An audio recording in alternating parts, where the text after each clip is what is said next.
Simple है। मैं आप सबका एक बार फिर स्वागत है। आज आपको एक अपने दोस्त से मिलवा रहा हूँ। इनको मैं दोस्त इसलिए नहीं कहता क्योंकि ये प्रोफेशनली एक कांटेक्ट हैं, एक बहुत ही बड़े वेल्थ मैनेजर हैं। लेकिन दोस्त इसलिए कहता हूँ कि पता नहीं क्यों जब से इन्हें मिला हूँ, ज़्यादा नहीं मिला हूँ, लेकिन जब से मिला हूँ तो एक दोस्ती जैसी महसूस होती है इनसे। एक बहुत ज़ेन किस्म के इंसान हैं। और अभी आप देखिए ना, राहुल जैन हैं, ये प्रेसिडेंट हैं और हेड हैं नुवामा वेल्थ के। वेल्थ जब नाम हम सुनते हैं तो अक्सर मन में यही आता है कि ये लोग तो बस सिर्फ जो अमीर लोग हैं उन्हीं के पैसे मैनेज करते हैं। क्या ऐसा है आपके साथ? नहीं नहीं, सबका मैनेज करते हैं। सबका करते हैं। लेकिन ये बताओ आप, ये जेन लुक कहाँ से आती है आपकी? मैं आपको जब मिलता हूँ एक स्माइल रहती है, कोई टेंशन नहीं, कोई फ्राउन नहीं, और आप इतने एक स्ट्रेस, हाई स्ट्रेस काम में हैं, मनी मैनेजिंग के काम में हैं। तो ये कहाँ से सीखा आपने? पता नहीं, ये मुझे लगता है आपको लगता है। आप शायद मेरी वाइफ से मिलेंगे या मेरे कलीग से मिलेंगे तो आपको बहुत ही अलग। नहीं, मैंने सुना है कि कभी कभी गुस्सा भी कर लेते हैं आप, लेकिन मैं वैसे जब जो भी आपका डिमीनर है, बहुत ही एक लाइट किस्म का डिमीनर, और बहुत यंग भी लगते हैं। हाँ, तो यंग है इसलिए यंग लगते हैं। यंग है ना? हाँ। इसलिए यंग लगते हैं। तो इतने कम उम्र में इतना आपने इतनी तरक्की की, आप दिल्ली में पढ़े, तो कुछ ज़रा बताइए कि क्या सीक्रेट सॉस है आपकी ज़िंदगी का? कहाँ से चालू करूँ? पर uh, जैसे फॉर एग्जांपल अगर आप मेरा देखें, राइट, तो मेरा करियर का स्टार्ट आई वुड से बहुत ही कंफ्यूज्ड माइंड से चालू हुआ था। और मैं जब कंफ्यूज बोलता हूँ तो काफ़ी कंफ्यूज था बिकॉज मैं एक दिल्ली से पला बड़ा हूँ, आप भी वहीं से हैं। और हमारे फैमिली में खाली मैं ही एक हूँ जो सर्विस में आया, बाकी सब बिजनेस में थे इफेक्टिवली। मेरे फादर की फार्मेसी के स्टोर्स थे दिल्ली में, तो एट वेरी अर्ली स्टेज, मतलब जब मैं 15-16 साल का था तब से ही उसमें जाना शुरू कर दिया था मैंने। 15-16 साल की एज पे, हाँ। तो आई वर स्टिल रिमेंबर, मैं 9th-10th में होता था तब मैं काफ़ी रेगुलर जाता था क्योंकि पापा क्या करते थे आप वहाँ पे स्टोर में? फादर बिजी रहते थे कुछ और कामों में, कुछ पर्सनल इश्यूज भी चल रहे थे घर पे। तो जैसे हमारे घर में जैसे आप अगर आप दिल्ली के बनियों को देखिए तो सबसे पहले अपनी दुकान पे कैश काउंटर को कंट्रोल करने की कोशिश करते हैं कि कैश पे, गले पे तो हम ही बैठेंगे कैश पे। तो मुझे पहले कैश पे बैठाने के बोला, उनको भी जाना है तो राहुल को भेज दो, वो कैश पे बैठेगा। तो वैसे चालू हुआ, पर एक बात माननी पड़ेगी कि जैसे ही मैं चालू करता गया, the more I got into it, I also found it very interesting.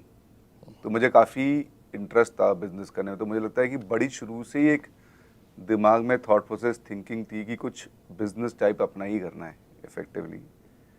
और जैसे जैसे कॉलेज के टाइम, जैसे मेरा बड़ा एस्पिरेशन था कि मुझे SRCC में एडमिशन चाहिए, पर वो हुआ नहीं। So I got admitted to this college called Bhagat Singh in south Delhi campus, correct. पता नहीं आपको याद है कि नहीं याद है, उस टाइम भगत सिंह में अटेंडेंस का इशू नहीं होता था, काफ़ी अच्छा कॉमर्स ग्रेजुएट होता था। तो मैं पूरे 3 साल इफेक्टिवली दुकान पे बैठा हूँ, 3 साल मोस्टली। और लोग बोलते भी थे कि क्या इंटरेस्ट है, कैसे करते हो, बट समहाउ मुझे काफ़ी इंटरेस्टिंग लगता था। और जैसे for example I used to be good at academics, तो मेरी पढ़ाई में काफ़ी अच्छा नंबर्स भी थे, काफ़ी रुझान भी था, मतलब आई ऑल्सो वाज अ कीन स्टूडेंट। पर अगर आप दिल्ली वाले फैमिलीज जो बनी हैं, मारवाड़ी जंग देखो, तो उनके बच्चों का बहुत क्लियर होता है, स्कूल से ही दुकान पे जाना चालू कर देते हैं, फिर कॉलेज में वहीं फुल टाइम रहते हैं। तो मेरा भी वैसे ही था, पर मेरा इंटरेस्ट भी था पढ़ाई में इफेक्टिवली। तो जो ये पूरा स्टार्टिंग का एक्सपीरियंस था of sitting in the shop, तो जब मैं फर्स्ट ईयर कॉलेज में था, मुझे अभी भी याद है, मैंने पूरे फार्मा अपनी दुकान को ऑनलाइन ERP सिस्टम में एनेबल किया था। तो ये 98 की बात है, 98, 99, 25 years back effectively. So the keenness was very high of doing something of my own, और बिजनेस करने का। पर मेरे पापा का बड़ा इंसिस्टेंस था कि तुम बिजनेस कर लेना, उसमें कोई बुराई नहीं है, बट पहले कुछ MBA कुछ कर लो, इससे तुमको बाहर का एक्सपोजर भी मिले इफेक्टिवली। तो वो भी बड़ी इंटरेस्टिंग जर्नी है। जब मैंने पहली टाइम अटेम्प्ट किया MBA करने के, तो मेरा क्लियर ही नहीं हुआ। तो मैंने सोच ही लिया था कि वेस्ट ऑफ टाइम ही लग रहा है मुझे, I think destiny is towards business. So I had made my all mind कि मुझे तो बिजनेस ही करना है इफेक्टिवली, और वही पिताजी वाला। और we have already started getting into more lines of businesses. They started silver business that point of time. I was very keen on that. मुझे काफ़ी इंटरेस्ट था उसके अंदर, पर my dad was very insistent, नहीं you should try once more. So 50 hearted मतलब 50-50 approach में मैंने वापस ट्राई किया, पर जाता रहता था दुकान पे, पर 50-50 अप्रोच में फिर से ट्राई किया.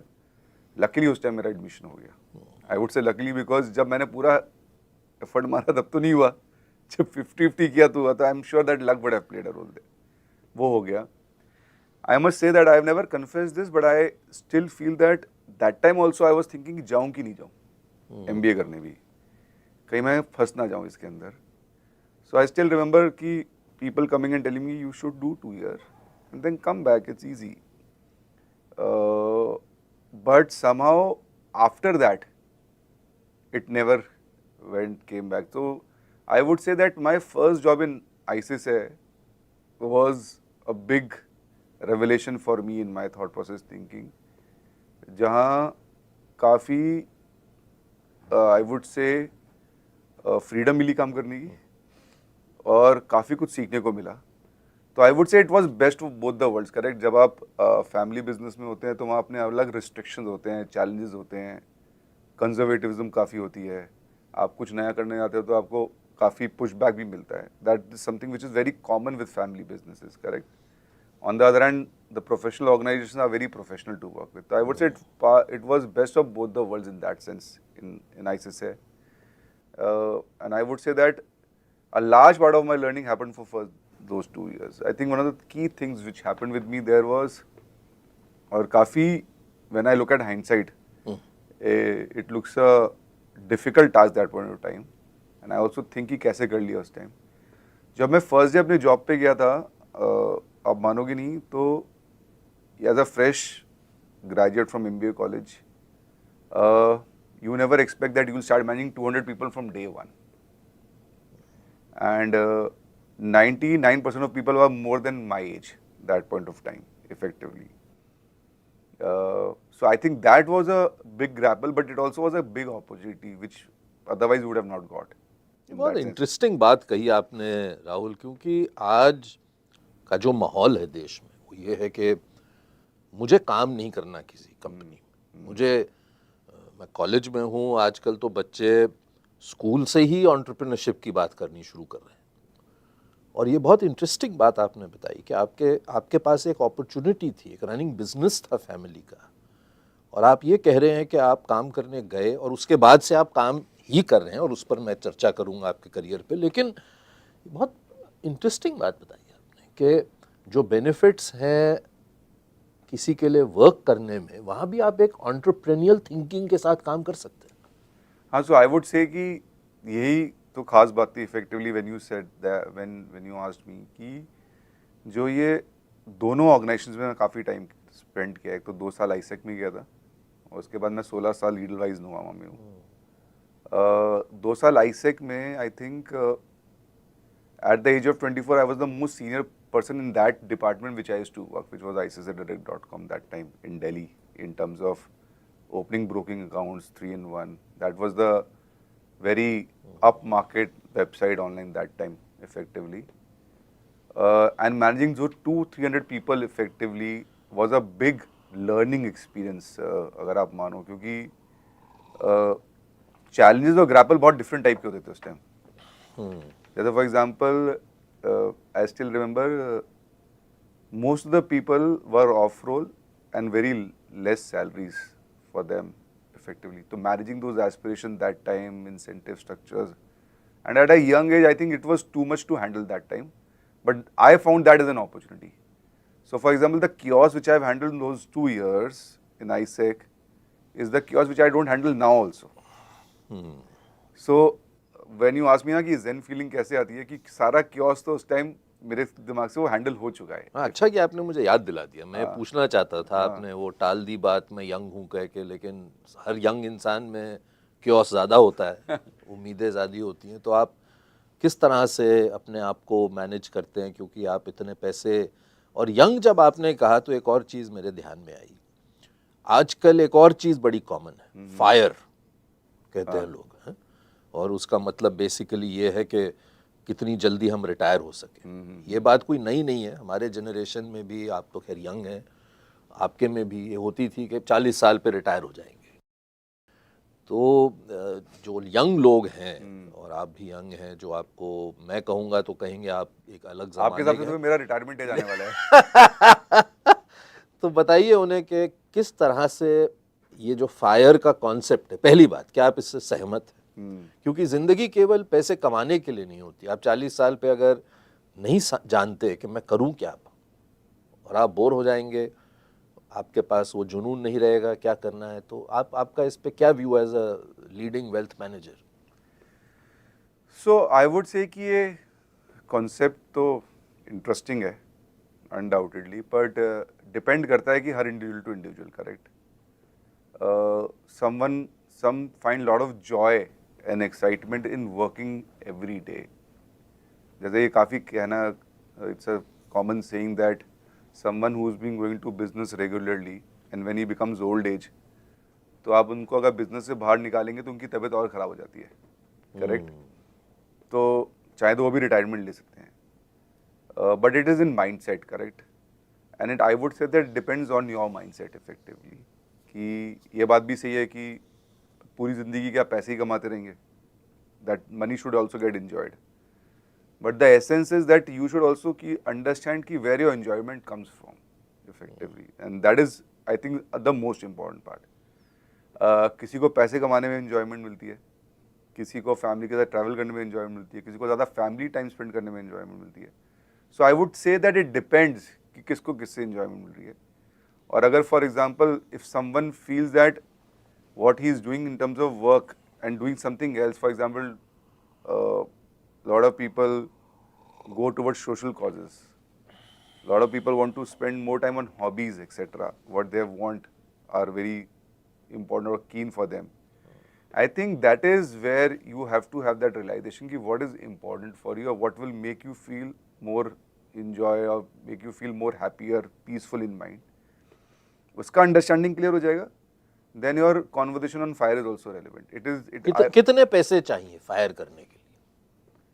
वो भी मतलब again I will come back to the same point की डिपेंड करता है कि आपको जब आप फायर करो तो आपको कितना चाहिए महीने का खर्चा, सालाना खर्चा, वो बहुत इंपॉर्टेंट है. I know certain people who have a very senior right now in corporate world, but their monthly expenses are still 1 lakh rupees. I know lot of people who are very senior in corporate world, वो monthly expenses are 10 lakh rupees every month. तो आपकी lifestyle पे depend करता है, बहुत depend किस तरह के आप बहुत इंसान डिपेंड करता है. और जितना आपका लाइफस्टाइल एक्सपेंसेस है इफेक्टिवली, आप मांग के चलिए कि इतना कॉर्पस होना चाहिए कि आप खाली 8% रिटर्न बनाएं, उससे आपका वो. सो फॉर एग्जांपल अगर आप आपका महीने का एक्सपेंस 10 लाख रुपए का है, तो सालाना एक्सपेंस आपका 1.25 करोड़ रुपए का हो गया. तो आपको कम से कम नहीं तो 15 करोड़ तो चाहिए. 15 करोड़ चाहिए, जिससे 8% की ब्याज में आपको 1.25 करोड़ है, बिकॉज आप कंजर्वेटिव भी तो रहना चाहेंगे ना. और 40 साल पे अगर आप रिटायर होंगे तो और आगे के भी तो 40 साल हैं. 40 साल हैं, तो थोड़ा उसमें से भी सेव करना पड़ेगा आपको इफेक्टिवली.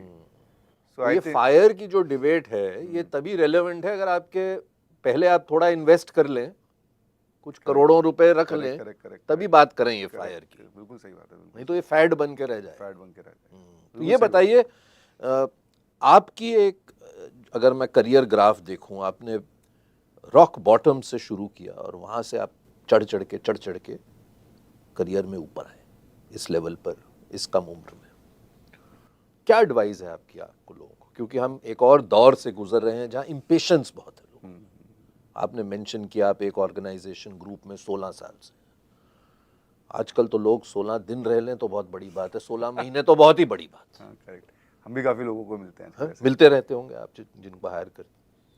तो क्या एडवाइस है आपकी यंग लोगों को कि किस तरह से अगर आपको अपना करियर देखना है, हाँ ठीक है आप प्राइवेट सेक्टर के हैं, आजकल ज़्यादातर प्राइवेट सेक्टर ही है, गवर्नमेंट वाली वो दिन गए कि आप एक जगह गए और 50 साल 40 साल काम करके निकले. क्या एडवाइस है आपकी? तो जैसे अभी भी फॉर एग्जांपल हमारे काफ़ी फ्रेशर्स ज्वाइन करते हैं, करेक्ट. एंड काफ़ी बार मैं भी उनसे मिलता हूँ, बात करता हूँ। तो काफ़ी मेरा उनसे ये कॉन्वर्सेशन रहता है कि starting of the career, when you start your career, I think your hard work and sincerity is very very important and critical. I would से it is important for overall, but starting में बहुत ज़्यादा critical है। आप जो भी करें effectively, अगर आपको अपना स्टार्टअप भी करना है या आपको जॉब भी करनी है, तो हार्ड वर्क सिंसियरिटी बहुत इंपॉर्टेंट है। That is one which you should, so I would say that I keep telling them कि don't look the person who is at 35-40 and compare yourself. Look individually at yourself and see how much hard work and sincerity you can put right now to learn more, because if you learn at a very early stage and have more experiences effectively, the chances of you making a stronghold in the organization, doing lot of value will significantly go up. क्योंकि आप जब early हैं तो आपकी learning question भी काफ़ी significantly better रहता है। आप ज़्यादा लोगों से मिलेंगे, ज़्यादा काम करेंगे तो आपके एक्सपीरियंस ज़्यादा होंगे। As your experiences grow there, the chances of you understanding is higher, and once your understanding is higher, the overall respect of the system goes for you very high. और जब आपको रिस्पेक्ट मिलेगी, then it becomes a virtuous cycle कि लोग भी respect कर रहे हैं, आपको भी अच्छा लग रहा है, तो आपको पूरा कार्यकाल जो आपका काम करने का तरीका है वो आपको और अच्छा लगने लगेगा। तो एक तो ये है। सेकेंडली ये है, मुझे लगता है कि lot of people assume things in their mind when you are young at age, you starting your career. I think you should speak up more. You should speak up more as an individual. कोई doubt है अगर Doubt आपके है, मन में पूछ लीजिए। Shyness कम रहना चाहिए। पैसे का क्या रोल है इसमें? क्योंकि कई बार देखते हैं कि अगली जगह से 10%, 5% बढ़ के मैं उस पर आप आता हूँ। I also come. तो ये एक दूसरा चीज़ बहुत इंपॉर्टेंट है। और थर्ड ये है कि आदमी को करियर में और जो भी स्टार्टिंग में एक्सपीरियंस हो रहा है उसमें काफ़ी आउटसाइड वर्ल्ड को देख के अपना थिंकिंग थॉट प्रोसेस बनाना चाहिए। फॉर एग्जांपल, आप एक कंपनी में काम कर रहे हैं तो उसकी दूसरी 10 कंपनियां कैसे काम कर रही हैं, उसके बारे में इंटरेस्ट होना। सो मैं बहुत लोगों को देखता हूँ कि वो खाली अभी करंट जॉब में काफ़ी फिक्स्ड हैं या उसी के जो उनको बोल रहे हैं वही सोचने की कोशिश कर रहे हैं, जो बाहर है वो सोचने की कोशिश नहीं कर रहे हैं। सो अगर ये 2-3 चीज़ें करेंगे तो you can be far more respected in the organization, and you become more respected, then automatically your love for the organization will also go up. So ये automatic है, virtuous है। Coming back to your point, Vivek, I think financial is very important, undoubtedly, because every work works for that aspiration only, correct? कि salary बढ़ती रहे, पैसा बढ़ता रहे, इससे जो उसने एस्पिरेशन रखे हैं उसके अचीव हो सकें। पर मेरा ये मानना है कि और ये मैं अपने लोगों को भी बोलता रहता हूँ कि आप अपने करियर को, अपने फाइनेंसेस को कभी 1 साल के नज़रिए से मत देखिए कि आपको ऑर्गेनाइजेशन ने इस साल क्या दिया। आप हमेशा ऑर्गेनाइजेशन को 3 या 4 साल का टाइम दीजिए और फिर आपको अपना सैलरी ब्रैकेट्स कंपेयर करने चाहिए बाकी लोगों के अनुमानित इफेक्टिवली। अभी लोगों को लगता है कि इस साल में नहीं हुआ तो should I move to another company जहाँ मुझे ज़्यादा मिल जाएगा। और आप एक बात नहीं समझ रहे कि जो आप वापस जाएंगे, building your credibility, building your understanding, building that reputation will also take time. And end of the day, your credibility or reputation is like compounding on you effectively from financial point of view, from an organizational respect point of view, from role point of view what you'll get over a period of time. So हर चीज़ का है impact, पर आप खाली एक उस time के moment में जो आपको लगता है कि अच्छा हुआ, खराब हुआ या मुझे अगले में ज़्यादा मिलेगा, मेरा ये मानना है कि सारे ऑर्गेनाइजेशंस अपने आप को कंपटीशन के सैलरी स्ट्रक्चर्स में एडजस्ट करते हैं। हो सकता है 1 साल में एडजस्ट ना करें, वो 2-3 साल के टाइम पीरियड में 100% हम लोग एडजस्ट करते हैं। जैसे जब हम भी देखते हैं किसी को हायर करने के लिए, या हम भी किसी को देखते हैं कि कितना अप्रेजल करना चाहिए, कैसे उसकी सैलरी उतरनी चाहिए, या जब मैं अपने आप को भी देखता हूँ तो मैं यही सोचता हूँ कि इफेक्टिवली कॉम्पिटिशन बाहर मार्केट में क्या चल रहा है, हो सकता है आप पूरे एडजस्टमेंट अभी ना कर सको, पर ओवर पीरियड में आपका हो ही जाएगा। और घूम फिर के आई थिंक सबसे इम्पॉर्टेंट ये है कि आप उस ऑर्गेनाइजेशन में काम कीजिए जहां आपको लगता है कि आपका मन लग रहा है, where you find the work exciting. मुझे लगता है कि फाइनेंशियली तो एडजस्टमेंट हो जाएगा। और आप वेल्थ मैनेजर हैं तो ये कैसे नहीं पूछ सकता आपसे, वेल्थ की भी बात करनी चाहिए थोड़ी, कि कोई इंडिविजुअल जो हैं जिन्होंने, दो तीन मिथ हैं जैसे इंडिया में, एक ये है कि खासकर यंग लोगों से बात करो तो अभी तो मेरे पास उतने पैसे नहीं, और ये शायद इसलिए भी क्रिएट हुआ है क्योंकि शुरू में आपकी जैसी ऑर्गेनाइजेशंस आने से पहले बैंक्स जो थे वो, उनके जो वेल्थ मैनेजमेंट आर्म्स थे वो तो एक बहुत ही बड़ी रकम मांगते थे पहले कि आप घुस भी पाए अंदर। तो कहीं ना कहीं शायद वेरियस फैक्टर्स करके एक मिथ सी बन गई कि इन्वेस्टमेंट तब की जाती है जब मेरे पास पैसे हों। और आज हम उस मुकाम पे हैं जहां हम कह रहे हैं लोगों से कि आप 500 रुपए से भी शुरू कर सकते हैं SIP। तो इस पे ज़रा बताइए कि वेल्थ की इन्वेस्टमेंट की जो जर्नी है, वेल्थ छोड़ दीजिए, वर्ड थोड़ा भारी भड़कम सा वर्ड है, लेकिन इन्वेस्टमेंट की जर्नी कैसे शुरू की जाए अगर आप किसी यंग पर्सन को बताना चाहें तो एक तो चीज़ बहुत क्लियर है कि जितने आप यंग हैं, the younger you are, the more the risk you can take effectively, because as you grow older, your dependencies, your lifestyle, all will play a role in your way of you investing, correct? तो जितने आप young हैं उतना आप ज़्यादा risk ले सकते हैं। एक तो फर्स्ट ये। सेकंड ये है कि आप कोई भी इन्वेस्टमेंट देखिए या कभी भी कुछ वेल्थ के बारे में बात कीजिए, the point is about compounding, कि कितना आपका पैसा मल्टीप्लाई कर रहा है over a period of time. अगर आप यंग हैं तो आपके पैसे की कंपाउंड करने की कैपेबिलिटी आने वाले 25-30 साल में ज़्यादा रहेगी।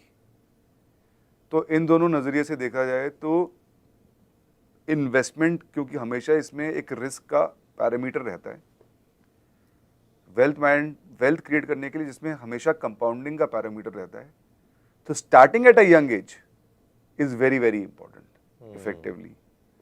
एंड आई वुड से that people should not think that whether they have enough or not enough, because now there are platforms available, there are products available, whereas you said कि आप 500 रुपये में भी चालू कर सकते हैं, तो आप चालू कीजिए।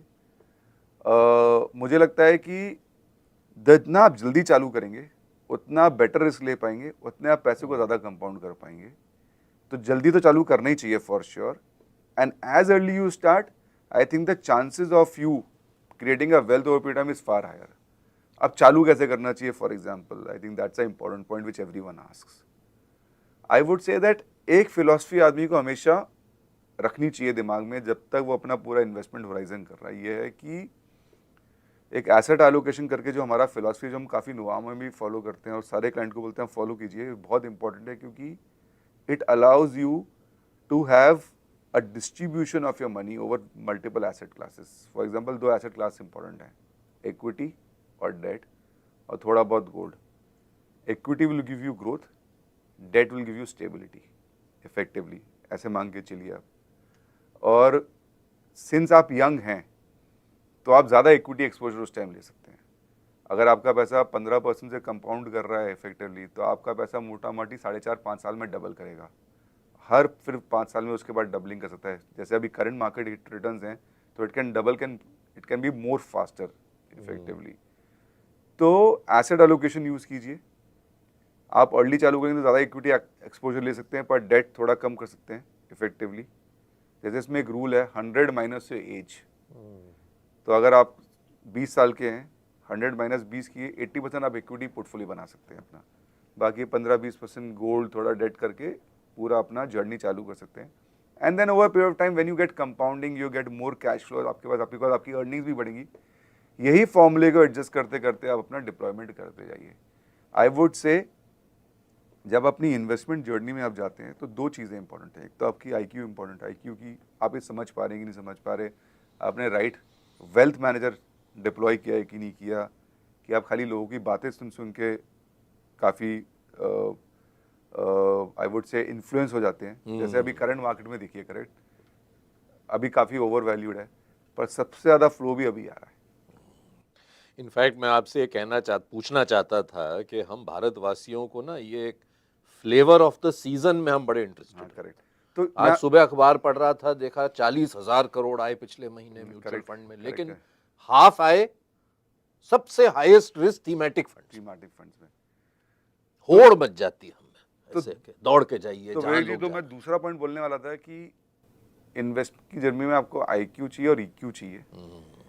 तो EQ is also very important कि रहे। कौन देगा ये? आप गलत तो एसेट एलोकेशन ही मैनेज कर सकता है आपके लिए, क्योंकि आप सब कुछ जब पूरा एक चीज पे all eggs are not in one basket, the chance of if you go wrong also there is something which can mitigate your risk effectively. So for example, अगर आप 35 साल के हैं और आपका पोर्टफोलियो में 50% इक्विटी और 50% डेट है, तो आप 50% पे you can go wrong, 50 will save you, and that 50 will give you a lot of peace of mind when the problem is happening, and then you can take more righter decisions effectively. What happens क्या होता है कि आपका अगर investment philosophy सही नहीं है तो सारे सबसे गलत टाइम पे आप सबसे गलत डिसीजन लेंगे।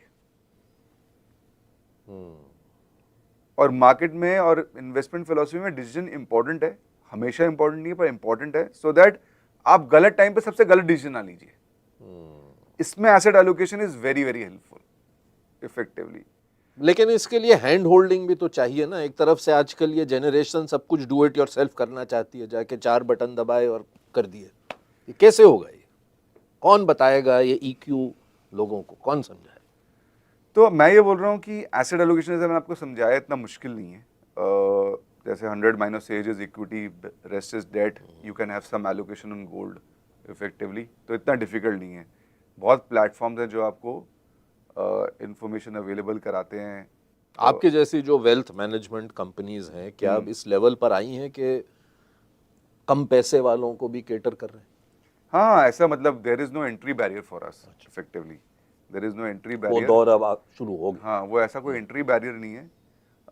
तो इफ देयर आर बहुत लॉट, हेवी नाम है ना आपकी कंपनी का, नुवामा वेल्थ। ऐसा लगता है जैसे कि सर इतना सिंपल नाम है, नू हमें खाली 5-6 लेटर का वर्ड है, इतना तो सिंपल है।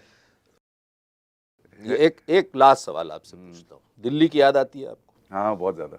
लेकिन आप तो चालू टका पूरे मुंबई करोगे। अब तो 10 साल हो गया, तो यू 10 साल ही हुए आप। हाँ, लिंगो चेंजेस ना, 10 साल हो दिल्ली की क्या याद आती है आपको सबसे ज्यादा? अरे दिल्ली कॉलेज के दिन याद आते हैं? कॉलेज भी अच्छा था, आई वुड से दैट। क्योंकि जब आदमी एक बहुत ऊंचाई पे पहुंच जाता है तो अक्सर पीछे मुड़ के काफी देखता है कि कब सबसे ज्यादा खुश था मैं, सबसे ज्यादा फ्री था। ये सब चीजें आती हैं इंसान के मन में। हाँ, बिल्कुल आती हैं, बिल्कुल आती हैं। और जैसे हमारी तो दुकान दिल्ली में काफ़ी मानी हुई मार्केट है, GK1 M ब्लॉक में है। हाँ, वो बहुत फेमस मार्केट। तो मेरा पलना बढ़ना तो वहीं हुआ इफेक्टिवली। तो I have seen the best life of Delhi there effect in that sense. तो उधर की बहुत याद आती है। That is one of the times that is with the highlights of at least my childhood और माय कॉलेज डेज देयर। तो उसकी काफ़ी याद आती है। आई थिंक कॉलेज की काफ़ी याद आती है। College was great days. I think working in our shop and doing a lot of things at that age is also fairly, I would say, memorable for me as an individual. Foodie हैं आप? हाँ, बहुत ज़्यादा। कौन सी favourite जगह आपकी? सो दिल्ली में तो बहुत जगह हैं। जैसे जो हमारे दोस्त हैं, काफ़ी सारे लोग बॉम्बे भी शिफ्ट हो गए हैं। बंगाली मार्केट में नथूज है, आप गए होंगे वहाँ पर, वो बहुत ज़बरदस्त है। छोले भटूरे की दुकान है लाजपत नगर में काफ़ी। चलिए, नागपाल है। आप अगली बार आएंगे तो साथ छोले भटूरे खाएंगे। पक्का। बहुत बहुत धन्यवाद Thank you, राहुल। Vic. बातें तो बहुत है करने को, लेकिन वक्त की हमेशा कमी रहती है। Thanks अगली for bar inviting me to कुछ the और show. बातें करेंगे। पक्का, थैंक यू। पक्का, thank you.